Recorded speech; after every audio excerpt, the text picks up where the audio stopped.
नमस्कार हमारे प्यारे दोस्तों, इस टूल में आपका स्वागत है। आज हम अंग्रेजी भाषा में स्वामित्व सूचक सर्वनामों के बारे में सीखेंगे। ये वे शब्द हैं जो किसी संज्ञा की पुनरावृत्ति से बचने के लिए उसका स्थान लेते हैं। यहाँ एक सरल उदाहरण है, this is my notebook. Is this your notebook? No, it's not mine, it's hers. ध्यान दिया? हम फिर से हर नोटबुक कहने के बजाय केवल हर्स कहते हैं। यह अधिक सरल और स्वाभाविक है। स्वामित्व सर्वनाम है, mine, yours, his, hers, its, ours, yours, theirs. ध्यान रखें कि ये अपरिवर्तनीय होते हैं, यानी ये लिंग या संख्या के अनुसार नहीं बदलते।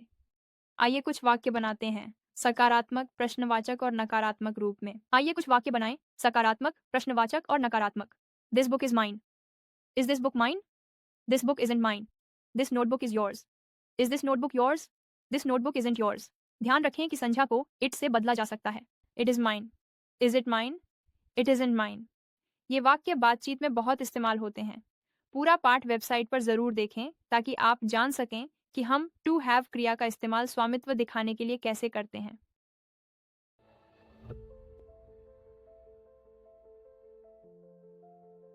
नमस्कार हमारे प्यारे दोस्तों, एक नए पाठ में आपका स्वागत है। आज हम पूरक के रूप में प्रयुक्त सर्वनाम और त्योहारों से जुड़ा शब्दावली सीखेंगे। पूरक के रूप में प्रयुक्त सर्वनाम वे सर्वनाम होते हैं जो वाक्य में या तो प्रत्यक्ष या अप्रत्यक्ष पूरक की व्याकरणिक भूमिका निभाते हैं, यानी ये प्रश्नों का उत्तर देते हैं, किसे, किस पर, क्या, किसके साथ, किससे, किसके लिए। अंग्रेजी में पूरक को ऑब्जेक्ट कहा जाता है, इसीलिए हम इन सर्वनामों को ऑब्जेक्ट प्रोनाउंस कहेंगे। अंग्रेजी में ये सर्वनाम है me, you, him, her, it, us, you, them. आइए कुछ उदाहरण देखें।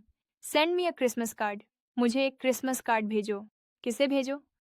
1000। I will buy you a holiday gift. मैं तुम्हारे लिए छुट्टियों का तोहफा खरीदूंगा। मैं तुम्हारे लिए छुट्टियों में खरीदूंगा। I am visiting him her for New Year's Eve. मैं उसे, पुरुष, महिला, नए साल की पूर्व संध्या पर मिलने जा रहा हूँ। Can you bring us some holiday snacks? क्या तुम हमें कुछ छुट्टियों के स्नैक्स ला सकते हो? He is waiting for you at the party. वह तुम्हारा पार्टी में इंतजार कर रहा है। I invited them to the new year's party. मैंने उन्हें नए साल की पार्टी में आमंत्रित किया। जब सर्वनाम फॉर, फ्रॉम, टू, विथ जैसे प्रीपोजिशन के बाद आता है तो हमें ऑब्जेक्ट प्रोनाउंस की जरूरत होती है। This gift is for Emily, this gift is for her. ये तोहफा उसके लिए है। The card is from Jake, the card is from him. Card Jake का है, कार्ड उसका है। ऑब्जेक्ट प्रोनाउंस अक्सर हमें वाक्य को छोटा करने में मदद करते हैं, और जब हम संदर्भ से समझ लेते हैं कि हम किसके बारे में बात कर रहे हैं तो यह संभव होता है। जब हमारे पास एक डायरेक्ट ऑब्जेक्ट और एक इनडायरेक्ट ऑब्जेक्ट होता है तो इनडायरेक्ट ऑब्जेक्ट वाक्य में पहले आता है। I am inviting my best friend to the holiday dinner. I am inviting her to the holiday dinner. I am giving him a Christmas present. मैंने इसे किसे दिया? उसे। अगर हम वाक्य को उलट दें तो कहते हैं I am giving a Christmas present to him. ध्यान दें कि केवल हिम नहीं बल्कि टू हिम कहना जरूरी है। पूरा पाठ वेबसाइट पर जरूर पढ़ें ताकि आप हॉलीडेज विषय से अपना शब्दावली बढ़ा सकें और ऑब्जेक्ट प्रोनाउंस के बारे में अतिरिक्त जानकारी प्राप्त कर सकें।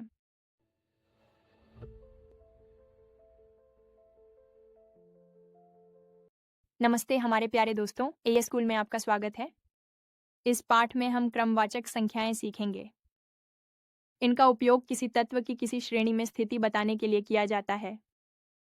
उदाहरण के लिए हम कहते हैं फर्स्ट प्राइज यानी पहला पुरस्कार, सेकंड प्राइज यानी दूसरा पुरस्कार, थर्ड प्राइज यानी तीसरा पुरस्कार।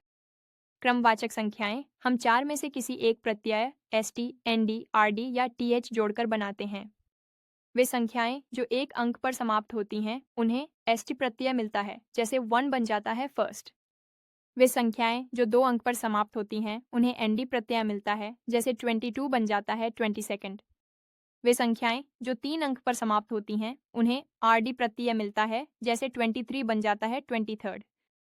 वे संख्याएं जो किसी अन्य अंक पर समाप्त होती हैं, जैसे 4, 5, 6, 7, 8 या 9, उन्हें टीएच प्रत्यय मिलता है, जैसे 24 बन जाता है 24।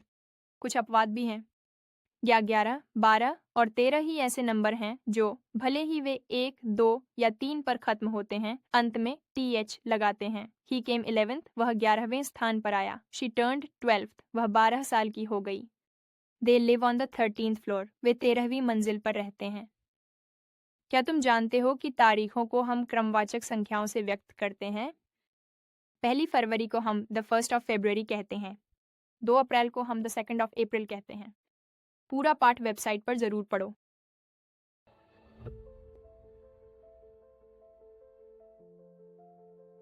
नमस्कार हमारे प्यारे दोस्तों, आपका स्वागत है शुरुआती स्तर के अंतिम पाठ में। आज हम विशेषण के तुलना के स्तरों के बारे में चर्चा करेंगे।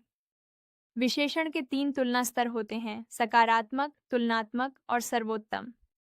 सकारात्मक वही है जिसे हमने पिछले पाठ में सीखा था, जब हमने विशेषणों के बारे में चर्चा की थी, और जो यह बताता है कि कुछ अच्छा है, सुंदर है, बदसूरत है आदि। तुलनात्मक ये दिखाता है कि कुछ और अच्छा है और सुंदर है और बदसूरत है आदि, जबकि सर्वोत्तम यह दिखाता है कि वह सबसे अच्छा, सबसे सुंदर, सबसे दयालु है। शी इज यंग, वह जवान है। He is younger than his brother, वह अपने भाई से छोटा है। She is the youngest in the class, वह कक्षा में सबसे छोटी है। अंग्रेजी में शॉर्ट एडजेक्टिव्स और लॉन्ग एडजेक्टिव्स होते हैं, छोटे और लंबे विशेषण। आमतौर पर छोटे विशेषण 1 या 2 मात्राओं वाले होते हैं। पहले हमने देखा था कि छोटे विशेषण कैसे बनाए जाते हैं। लंबे विशेषणों के लिए हम तुलना और सर्वोच्च रूप इस प्रकार बनाते हैं: शी इज ब्यूटिफुल, वह सुंदर है। She is more beautiful than her sister, वह अपनी बहन से ज्यादा सुंदर है। She is the most beautiful girl in the class, वह कक्षा की सबसे सुंदर लड़की है। तुलनात्मक स्तर के मामले में जब हम सीधे तुलना करना चाहते हैं तो हम कहते हैं the library is bigger than the museum, यानी पुस्तकालय संग्रहालय से बड़ा है। श्रेष्ठता की तुलना के अलावा जो दिखाता है कि कुछ और चीज से बेहतर है, हीनता की तुलना भी होती है। जब हम कहते हैं कि कोई चीज किसी दूसरी चीज से कम स्पष्ट है तो हम विशेषण से पहले लेस क्रिया विशेषण का प्रयोग करते हैं। और समानता की तुलना जो दिखाती है कि दोनों एक जैसे हैं। The new office is as large as the old office.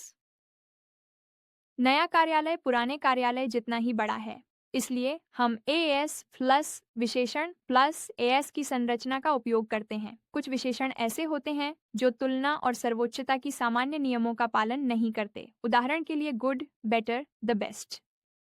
This is a good book, ये एक अच्छी किताब है। This book is better than that one, ये किताब उस किताब से ज्यादा अच्छी है। This is the best book I've read, ये अब तक की सबसे अच्छी किताब है जो मैंने पढ़ी है। पूरे सामग्री को पढ़ने के लिए AES स्कूल पर जाएं।